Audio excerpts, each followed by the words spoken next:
మొంతా తుఫాన్ రాత్రి 8:30కు తీరం తాకే అవకాశం ఉందని భారత వాతావరణ శాఖ అంచనా వేసింది. మచిలీపట్నం, కాకినాడ పరిసర ప్రాంతంలో తీరం దాటనుందని అంటున్నారు.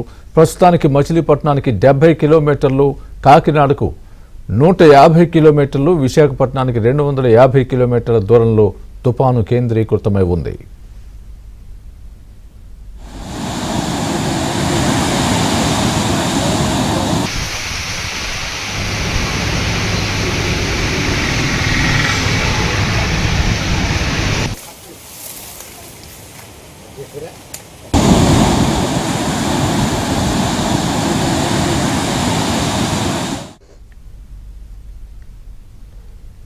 తీరం దాటే సమయంలో గంటకు 90 నుంచి 110 కిలోమీటర్ల వేగంతో గాలులు వీస్తాయి. తీరం దాటే సమయంలో, తీరం దాటిన తర్వాత కూడా కాకినాడ, అమలాపురంతో పాటు కోస్తా తీరంలో అతి భారీ వర్షాలు పడతాయి.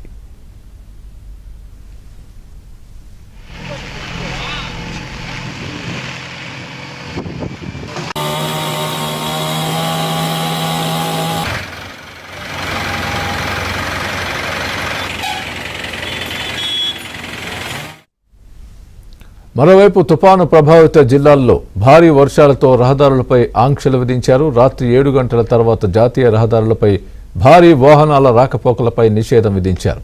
భారీ వాహనాలను సురక్షితంగా లేబేలో నిలుపుకోవాలని సూచించారు.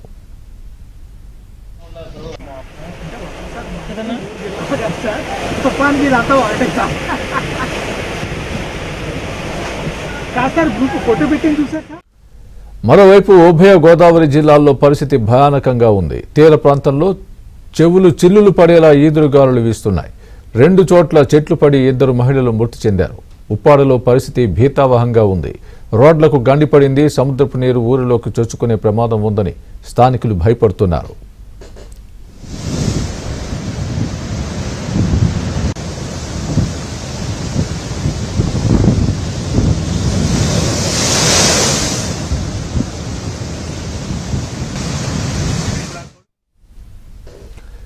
ఇంకోవైపు పరిస్థితిని అధికార యంత్రాంగం క్షణక్షణం సమీక్షిస్తోంది. ప్రజలకు ఎప్పటికప్పుడు జాగ్రత్తలు చెబుతోంది. ఇటు అధికారులు కూడా అన్ని జాగ్రత్తలు తీసుకుంటున్నారు. లోతట్టు ప్రాంతాలు, తీర ప్రాంతాల ప్రజల్ని పునరావాస కేంద్రాలకు తరలిస్తున్నారు.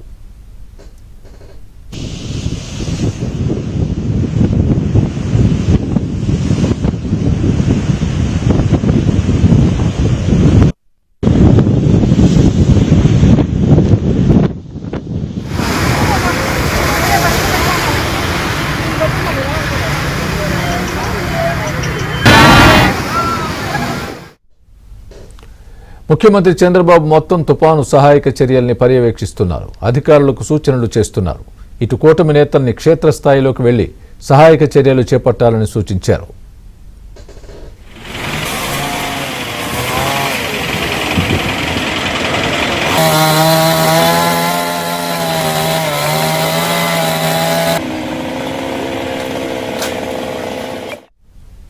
ఇప్పటికే పలు విమానాలు, రైళ్లు, బస్ సర్వీసుల్ని రద్దు చేశారు. మత్స్యకారుల్ని కూడా వేటకు వెళ్లవద్దని హెచ్చరించారు. ఓడరేవుల్లో ప్రమాద హెచ్చరికలు జారీ చేశారు.